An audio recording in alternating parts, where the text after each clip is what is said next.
Le début d'année pour les fans de ciné et de divertissement, c'est la période des cérémonies de récompense. Emmy Awards, Golden Globes, j'en passe et des meilleurs, c'est la période des pronostics, des statuettes et surtout des fameux « Non, franchement, il le méritait pas ». Mais dans cette flopée de cérémonies, deux ressortent particulièrement pour nous petits français, les Oscars et les Césars. Les Oscars, c'est la cérémonie que tout le monde du cinéma suit chaque année, entre pronostics sur les futurs lauréats et profusion de glamour et de paillettes. C'est la plus grosse distinction pour un film, qu'il soit américain, français ou autre, et c'est en quelque sorte un gage de qualité qui est devenu depuis pas mal d'années maintenant un argument marketing. En France, on a l'équivalent des Oscars qui s'appelle les Césars et qui, comme les Oscars, récompense les meilleurs films français de l'année. Les films et les nominés des deux cérémonies sont choisis selon une institution qui s'appelle l'Académie et composée toutes et toutes de professionnels du secteur. Mais alors que les Césars sont dirigés par une académie de 4600 personnes membres de l'Académie des Arts et Techniques, les Oscars sont dirigés par une académie de plus de 6000 personnes. Mais du coup, comment sont choisis les films pour prétendre à une nomination aux Oscars ou aux Césars? On va faire un petit comparatif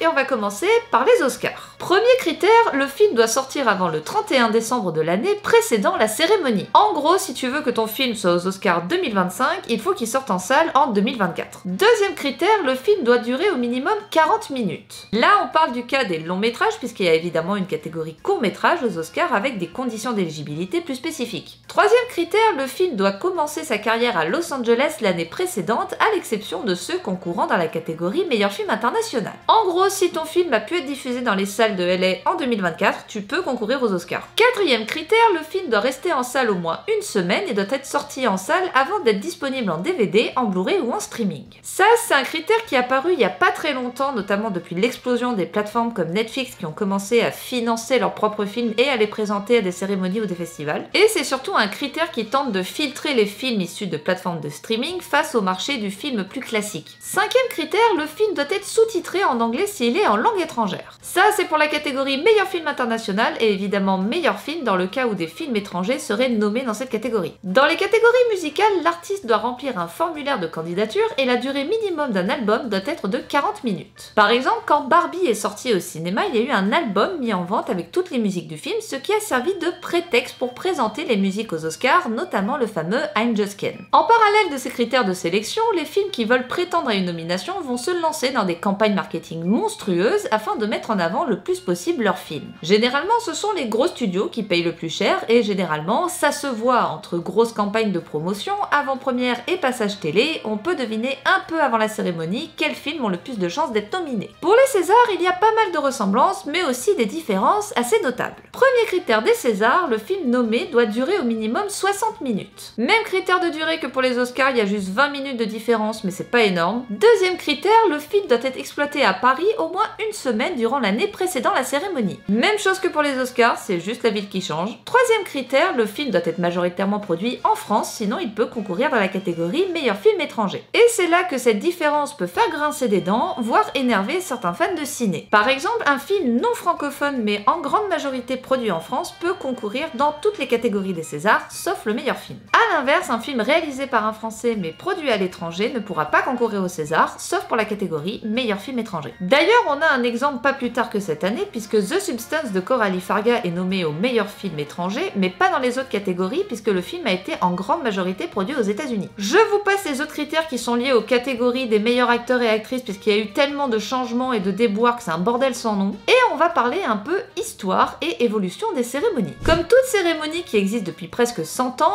elle se doit de s'adapter et d'évoluer. Par exemple, pour les Oscars, il existe des catégories qui sont là depuis 1929, comme meilleur film ou meilleur acteur, mais les Oscars ont ajouté quelques nouvelles catégories, comme meilleur montage son en 63 ou meilleur film d'animation en 2001. Les Césars ont aussi eu droit à quelques ajouts, comme meilleur film d'animation en 2011 ou encore meilleur effet visuel en 2022. Les deux cérémonies vont également essayer de s'adapter au marché actuel du cinéma, mais ça s'est pas fait sans quelques réticences. Par exemple, depuis l'explosion des plateformes de streaming, les Oscars vont essayer d'intégrer ces productions au sein des nominés en leur imposant quand même quelques règles comme une sortie en salle. Pareil pour des technologies comme la motion capture, une tech qui est très souvent utilisée au cinéma et qui fait qu'un acteur joue son rôle mais au lieu d'être habillé avec des costumes classiques, il sera habillé en CGI. Et le problème, c'est que l'Académie des Oscars ne reconnaît pas de véritable performance de la part d'un acteur quand ce dernier mélange de l'acting avec des images de synthèse. Et ce problème, beaucoup de professionnels l'ont relevé, notamment Andy Serkis, qui est juste l'un des piliers de la motion capture, et qui se bat depuis des années pour que les performances d'acteurs avec de la motion capture soient éligibles aux Oscars, quitte à faire une catégorie à part. Mais ça, l'Académie ne veut pas. Pourquoi ?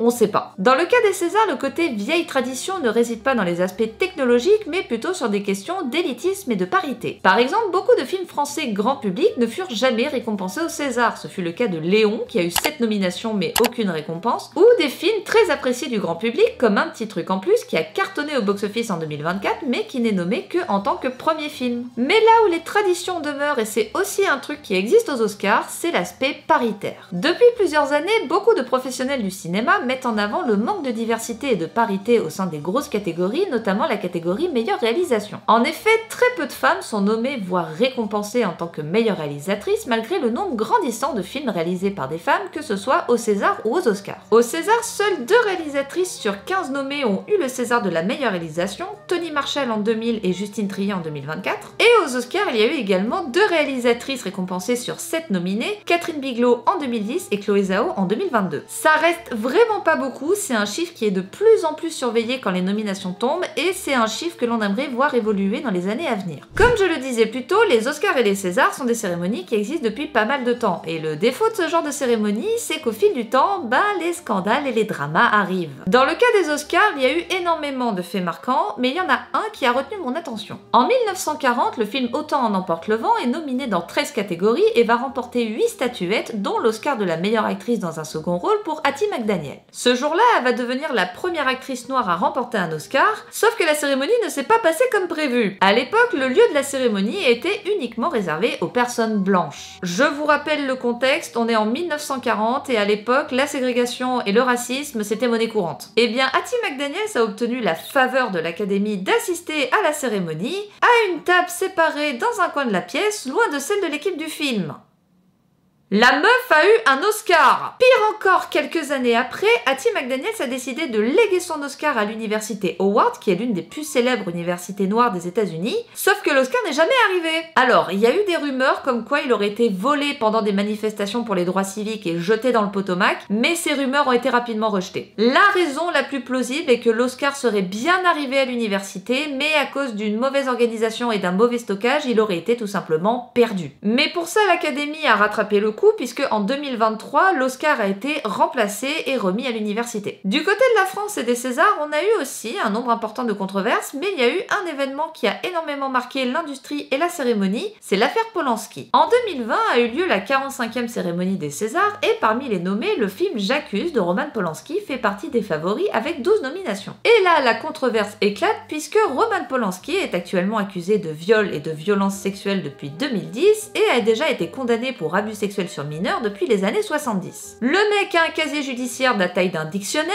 et est considéré comme un fugitif par Interpol, c'est-à-dire que s'il sort des pays dans lesquels il est autorisé à circuler, il part en prison. Lors de la cérémonie, des manifestations ont lieu devant le théâtre où a eu lieu l'événement et l'équipe du film n'est tout simplement pas venue à cause des polémiques autour de Polanski. D'ailleurs, pas mal d'intervenants, de spectateurs et même Florence Foresti, la maîtresse de cérémonie, n'ont pas hésité à montrer leur hostilité envers Polanski via des petites piques ou des petites phrases durant leur discours. Ce qui n'a pas empêché le film de décrocher 3 statuettes, dont celle de la meilleure réalisation. Ces images-là, pour tous ceux qui se sont intéressés au sujet ou qui ont suivi la cérémonie à l'époque, on les a tous vus. Au moment où l'on annonce le César de la meilleure réalisation, Adèle Haenel s'est levée et a quitté la salle, suivie par plusieurs autres personnes pour manifester son désaccord. De nombreuses personnes présentes ont quitté la salle poussées par Adèle Haenel et même Florence Foresti n'a pas assisté à la fin de la cérémonie et n'apparaît pas sur la photo finale. Pour faire simple, les gens étaient dégoûtés par le résultat puisque pour eux, donner le César à Polanski, c'était une honte et aussi une façon de valider le fait qu'un réalisateur accusé de viol et de violence était tout simplement intouchable. Suite à cette polémique, l'Académie des Césars a tenté des mesures pour éviter que ce genre d'événements se reproduise, comme en 2023 où les Césars excluent désormais tout acteur, réalisateur ou autre professionnel du secteur accusé de violence. Alors quand je dis exclu, ça veut dire que la personne est exclue de la cérémonie, mais pas des nominations. En gros, un acteur accusé de violence peut être nommé au César, voire carrément gagner une statuette. Par contre, il n'a pas le droit de rentrer dans la salle. Je crois qu'il y a un message qui est pas très bien passé. Je sais pas, mais j'ai un doute. Pour conclure cette vidéo, les Oscars et les Césars sont, malgré une envie d'évoluer, des cérémonies qui sont vues comme dépassées. L'exemple de l'affaire Polanski et de la réaction des Césars montre clairement que ce soit pour les Césars ou pour les Oscars, il y a encore du chemin à faire. Mais du coup, est-ce que ces cérémonies ont encore un avenir? D'un côté, ça reste des événements incontournables pour ceux qui aiment le cinéma, mais de l'autre, ce sont des cérémonies qui ont eu du mal à se renouveler, que ce soit dans leurs critères de sélection, leur ouverture à la diversité ou leur façon de s'adapter aux nouvelles façons de consommer le cinéma. Et entre les problèmes d'élitisme, les polémiques et des évolutions parfois trop lentes, on peut se demander si ces cérémonies sont vraiment adaptées aux attentes d'un public qui change. Alors est-ce qu'on continuera à suivre les Oscars et les Césars dans 10 ou 20 ans, ou est-ce qu'on se tournera vers des cérémonies qui sauront mieux récompenser le cinéma? N'hésitez pas à me dire ce que vous en pensez en commentaire. C'est la fin de cette nouvelle vidéo, j'espère qu'elle vous a plu. Comme d'habitude, n'hésitez pas à vous abonner à la chaîne et surtout à me suivre sur les réseaux sociaux, que ce soit sur TikTok, Insta et Twitch. Sur ce, je vous dis à très vite pour une nouvelle vidéo. Allez, ciao!